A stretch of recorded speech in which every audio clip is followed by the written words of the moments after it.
আসসালামু আলাইকুম। দেশে প্রবাসে সবাইকে স্বাগত জানাচ্ছি। নির্বাচনী চাঁদ আসলে কবে উঠতে পারে, অর্থাৎ কত তারিখ নির্বাচনী চাঁদ দেখা গেলে ২৬ সালে নির্বাচন হবে, যে কথাটা সরকারের পক্ষ থেকে সুস্পষ্টভাবে বলা হয়েছে। ২০২৬ সালে ফেব্রুয়ারি মাসের প্রথম অর্ধে আগামী জাতীয় নির্বাচন এবং নির্বাচনকে ঘিরে নানা পদক্ষেপ ইতিমধ্যে সরকার নিয়েছে এবং সেই সাথে নির্বাচনের আগে গণভোটের একটা ব্যাপার রয়েছে। সেই গণভোট সম্পর্কে সরকারের প্রধান যিনি ডক্টর মোহাম্মদ ইউনূস, তিনি এটার একটা কি দিবেন, সুরাহা দিবেন। তো এই গণভোট হচ্ছে কি হচ্ছে না, বা আহ, যে জাতীয় নির্বাচন, সে জাতীয় নির্বাচন ২৬ সালে হবে কিনা, এটার জন্য একটা উভয় দ্বন্দ্বে বিভিন্ন পক্ষের মানুষ রয়েছে। কেউ কেউ বলছেন ২৬ সালে নির্বাচন হবে হবে, কোনো ধরনের আটকানো যাবে না, যত শক্তি আসুক সেটাকে মোকাবেলা করে নির্বাচন হতে হবে। আর একটা পক্ষ বলছে কোনো অবস্থাতে নির্বাচন হওয়ার সম্ভাবনা দেখছি না, এবং সেই সাথে গণভোটের বিষয়টাকেও এখন আশঙ্কার পথে রেখেছেন। এখন প্রথমত আসি এখানে নির্বাচনের চাঁদ বলতে জাতীয় নির্বাচনের চাঁদের কথা বলেছি। সেই বিষয়টা আলোচনার আগে গণভোটের যে ব্যাপার সেটাকে একটু ক্লিয়ার করে নিই।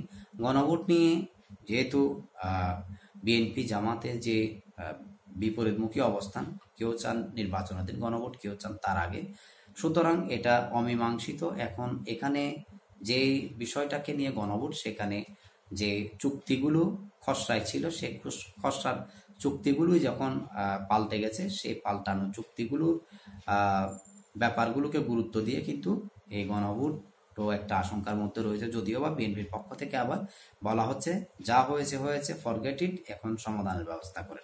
তো সমাধান যদি না হয়, এখানে এটা যেমন আশঙ্কা আছে, তেমনি জাতীয় নির্বাচনের চাঁদ কত তারিখ দেখা না গেলে এই নির্বাচনটা এই আশঙ্কামুক্ত হবে না।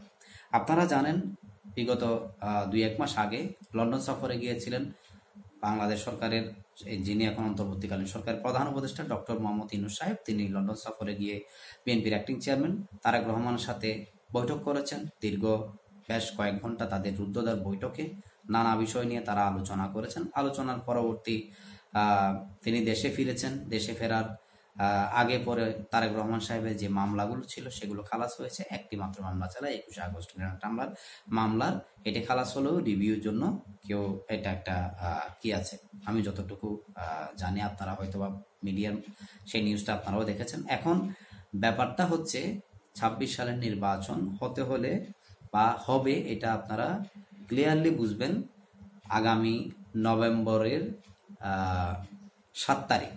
কেন ৭ তারিখ বললাম? সেই একটা ঐতিহাসিক তারিখ, এবং এটা বিএনপির জন্য একটা ৭ নভেম্বর তাদের একটা ঐতিহাসিক তারিখ। সেই তারিখের সাথে মিল রেখে তারা এখানে একটা কি মানে সেই ধরনের আরও একটা জিনিস বা তাদের জায়গা থেকে তারা করতে চাচ্ছে। তো এখন এই টোটাল ব্যাপারটা নির্বাচন হচ্ছে কি হচ্ছে না, সেই বিষয়টা ৭ তারিখের মধ্যে আসলে অনেকটা ক্লিয়ার হয়ে যাবে। কারণ এখন বর্তমানে নির্বাচনের জন্য যতগুলো আয়োজন বা ব্যবস্থা বা তাদের যে প্রস্তুতি, সেটা কিন্তু বিএনপির অলমোস্ট তারা বিভাগীয়ভাবে, জেলা পর্যায়েভাবে যারা যারা যেখানে যেখানে প্রার্থী হয়েছেন তাদের সাথে মোটামুটি কথা বলেছেন। তারা মোটামুটি একটা সবকিছু গুছিয়ে ফেলেছেন যতটুকু গোছানো যায়। বাকি যেগুলো আছে সেগুলো রাজনৈতিক সংকট, সেইগুলো সংকটগুলো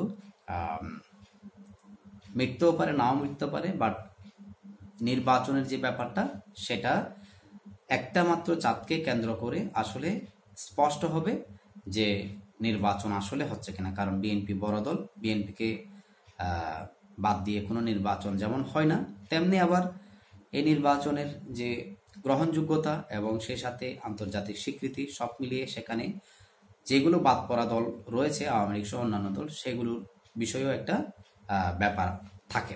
এখন এই যে ৭ তারিখের কথা বললাম, এই ৭ তারিখ চাঁদটা কীরকম এবং চাঁদটা আসলে কিভাবে দেখবেন, এবং চাঁদটা দেখার পর আপনারা কনফার্ম হতে পারবেন যে ২৬ সালের ফেব্রুয়ারি মাসের প্রথমার্ধে নির্বাচন হবে। আর যদি দেখতে না পারেন তাহলে নির্বাচন আর হচ্ছে না। হ্যাঁ, আগামী ৭ নভেম্বর বাংলাদেশে বিএনপির অ্যাক্টিং চেয়ারম্যান জনাব তারেক রহমান যদি বাংলাদেশে তার যে ফেরার কথা তিনি যদি চলে আসেন, তাহলে ১০০ নিশ্চিত থাকেন বাংলাদেশে আওয়ামী লীগ নির্বাচন করলেও নির্বাচন হবে, না করলেও নির্বাচন হয়ে যাবে এবং এখানে তারা সরকারও গঠন করবে। এতে কোনো ধরনের এখানে সংশয় অন্ততপক্ষে আমার যে অ্যানালাইসিস সেখানে আমি দেখছি না, এবং কনফার্মলি তারা সরকার গঠন করবে বলে এটা আমি অন্ততপক্ষে আমার জায়গা থেকে আমি ধারণা করছি। এবং সেই সরকার গঠনে তাদের বিরোধী দল বা অন্যান্য যে দল আছে তাদের সাথে যারা যারা আলোচনায় আছে তারাও সেই জায়গায় বসতে পারে। বাট সরকার বিএনপি গঠন করবে যদি তিনি দেশে আসেন এবং সেই প্ল্যানে বরাবর সব কিছু ঠিকঠাক থাকে। অবশ্যই আগামী ৭ তারিখ তিনি আসবেন। তিনি আসলে আগামী ২৬ সালের ফেব্রুয়ারিতে নির্বাচন। আর যদি তিনি ৭ তারিখ যদি না আসেন তাহলে কি নির্বাচন হবে? হ্যাঁ, এখানে একটা ব্যাপার আছে। তার নিরাপত্তাজনিত যে বিষয়গুলো আছে সেই নিরাপত্তাজনিত বিষয় যদি তিনি আসতে না পারেন তাহলে কি হবে? হ্যাঁ, তার নিরাপত্তাজনিত বিষয়ের কারণে তিনি যদি না আসেন, সে চাপটা যদি তিনি বাংলাদেশে দেখতে না দেন, তাহলে পলিসিতে যদি নির্বাচন করার বিদেশি থেকে অবস্থান নিয়ে নির্বাচন করার অবস্থা থাকে, সেই ধরনের প্ল্যানটা যদি সেভাবে হয়, অবশ্যই বা মানে নির্বাচনে যে ব্যাপারগুলো রয়েছে সেই জিনিসগুলো যদি এটা নির্বাচনের যে রুট ম্যাপ বা নির্বাচনের যে নিয়ম নীতি সেই অনুযায়ী যদি বিদেশে থেকে যে নির্বাচন করা যায়, হয়তোবা সেটা তখন একটা ব্যাপার। আদারওয়াইজ স্বাভাবিকভাবে যদি তাকে দেখা না যায় তাহলে সেখানে নির্বাচন হবে না। আশা করি যারা সংশয়ে আছেন এবং যারা দ্বিধাদ্বন্দ্বে ছিলেন পক্ষে বিপক্ষে, আপনাদের সংশয়ের যে জায়গাটা আপনারা বুঝে নিয়েছেন। যারা আমার এই আলোচনা সাথে দ্বিমত, আপনারা আপনাদের জায়গা থেকে যৌক্তিক মতামতগুলো তুলে ধরতে পারেন। ওয়েলকাম। কমেন্ট সেকশন খোলা আছে, অবশ্যই যৌক্তিক বিষয়গুলো তুলে আসাটাই কাম্য। এই আলোচনার যে কমেন্টগুলো আসলে অত্যন্ত গুরুত্বপূর্ণ আমি মনে করি, এবং আমার বিশ্বাস যারা দেশে বিদেশে এই আলোচনা শুনেন তারাও দেখেন। ভালো থাকুন, সুস্থ থাকুন, সবার জন্য অনেক ভালোবাসা। আসসালামু আলাইকুম।